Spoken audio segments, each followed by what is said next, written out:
So if we're going to take these in 5 portions, Father, here, where would you like to begin? What would be the first thing that every Catholic should know about politics?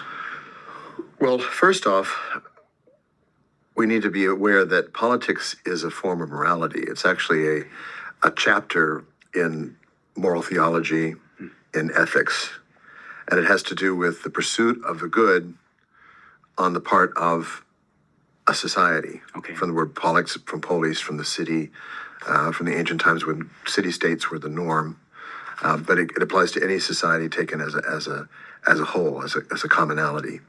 And so the pursuit of the good on the part of a society, we know that the pursuit of the good is on the part of an individual to live a life that is virtuous, that's just, that's temperate, that's brave, that's prudent. Prudent, right? Exactly. That's the hardest one, most important but hardest. And then in the Christian dispensation, to understand that we have to live informed by charity and enlightened by faith and moved by hope towards the acquisition of the good. All of that's individual morality that we use to evaluate, for example, the life of a saint. When the church looks at the life of a saint, there's a dossier drawn up where it is proven, as far as one can prove it, that this person practiced the theological and the moral virtues to an heroic degree. And then we just wait for God to confirm that by working some miracles to show that we are correct in our research. Now, in the case of society, similarly, we want to examine the moral status of society, its pursuit of the good, which is not entirely simply the moral good of individuals, but is rather, and not simply a sum total of all of their individual goods. Because some people are weak, some people are strong, some people are holy, some people are vicious. All these things are in a single society, but rather that good which can be the end or purpose or goal of a society taken all together in such wise that everyone in the society can share in that good without it being diminished in itself. And this is to give you a slightly harder philosophical concept, what we call a separated good.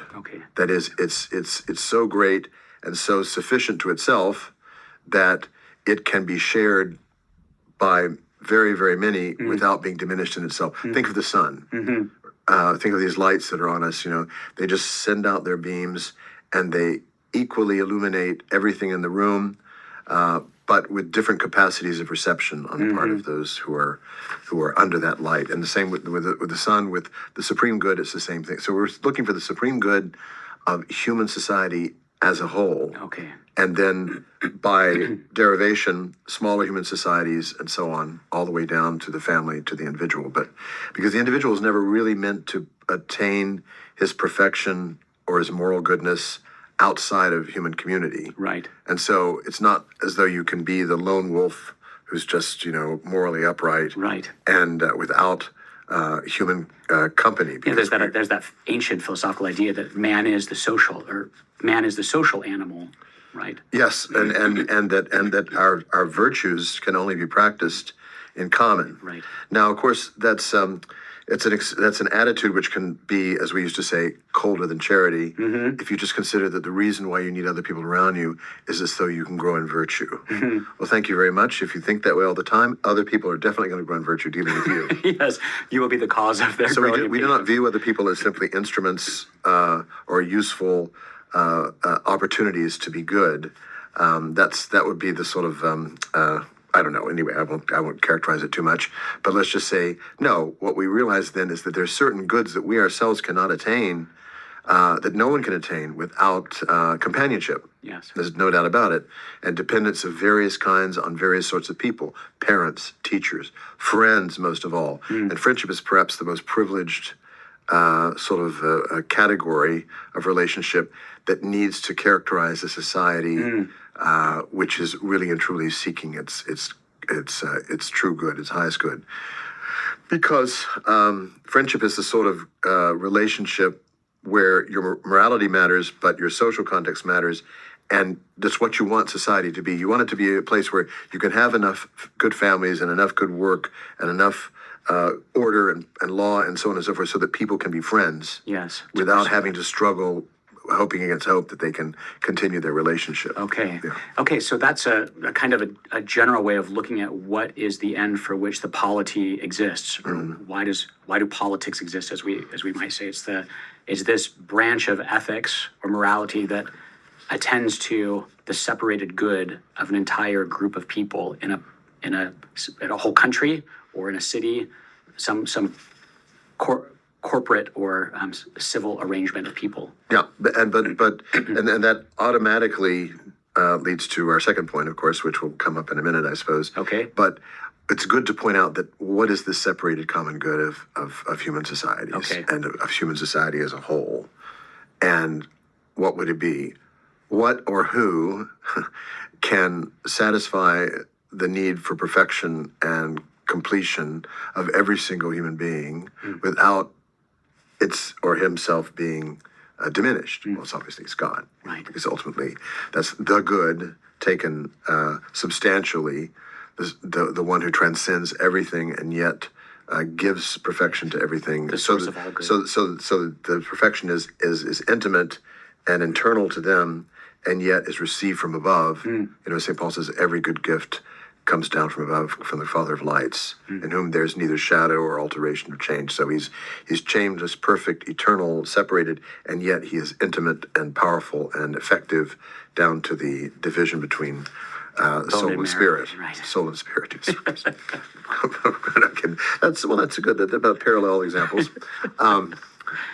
Yes, but so that it's important to keep in mind that common good is God ultimately. It's not simply a philosophical concept, but it's actually one who is personally, for me here and now, and for you and for all of us here, able to satisfy our needs in such wise that we can stay together as friends and reach the end also in common. Okay. Right? Yeah. Because even in our sufferings, as the Italians say, a shared evil is half a joy.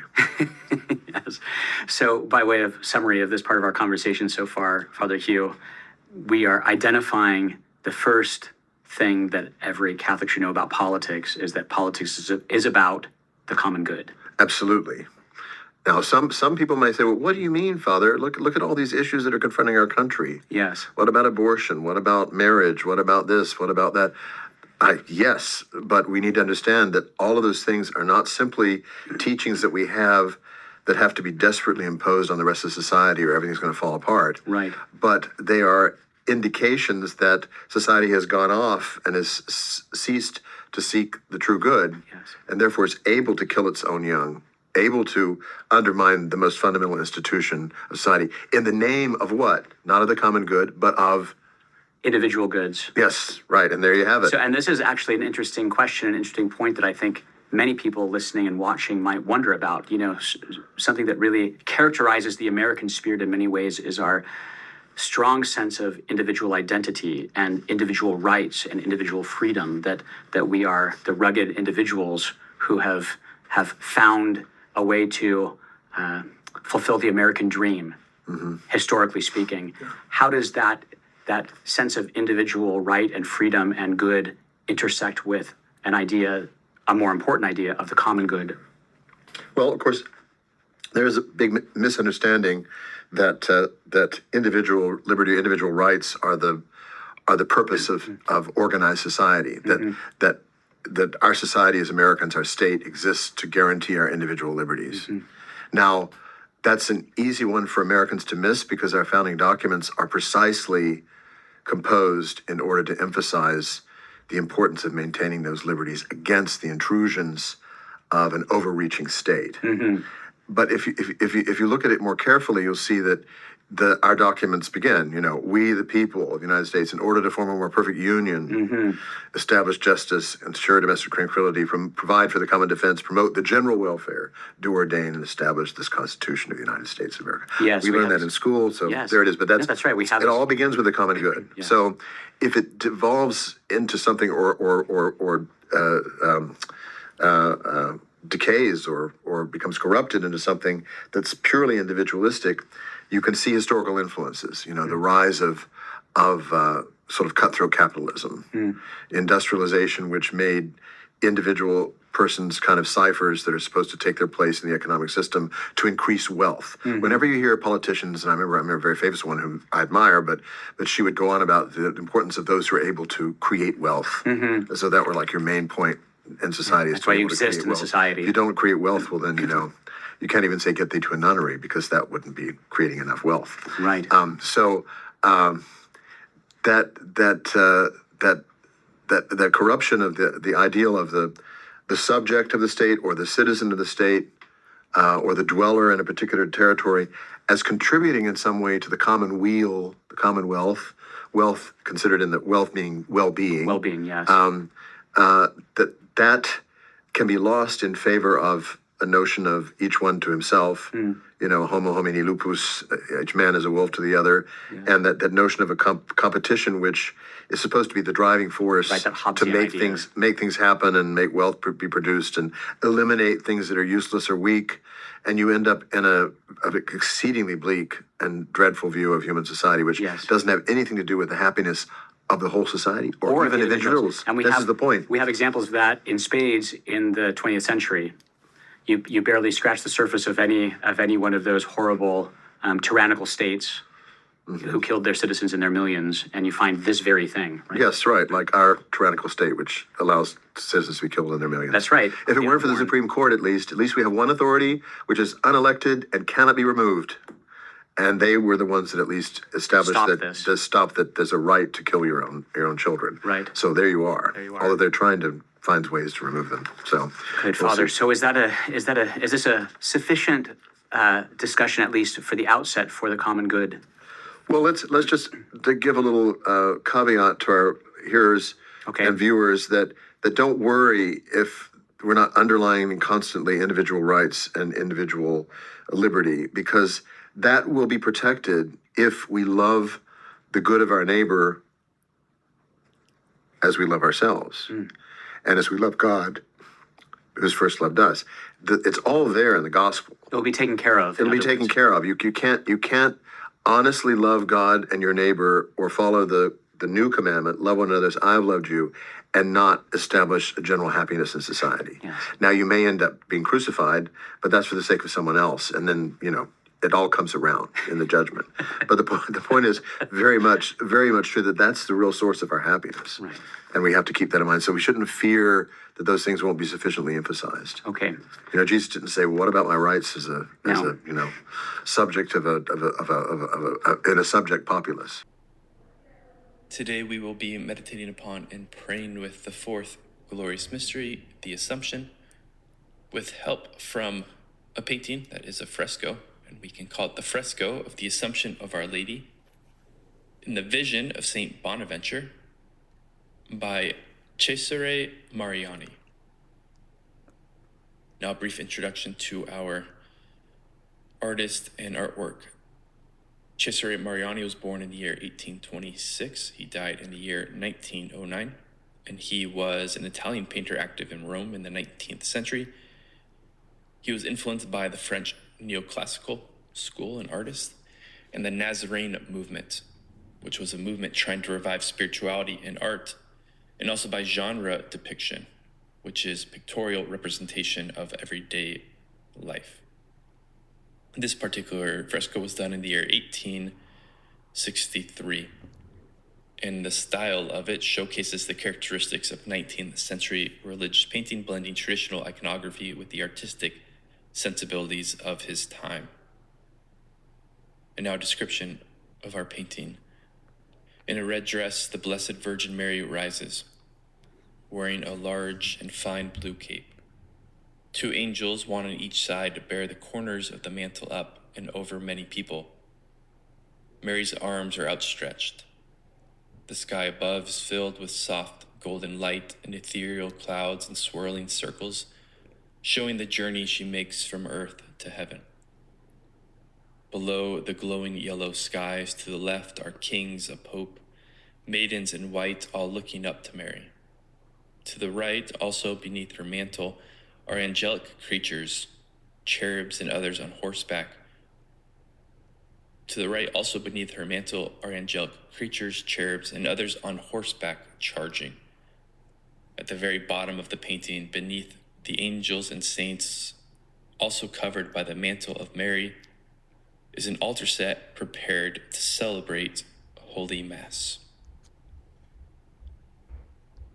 So today's fresco by Cesare Mariani, it's totally new to me, but it has quickly jumped to one of my favorite paintings of all time.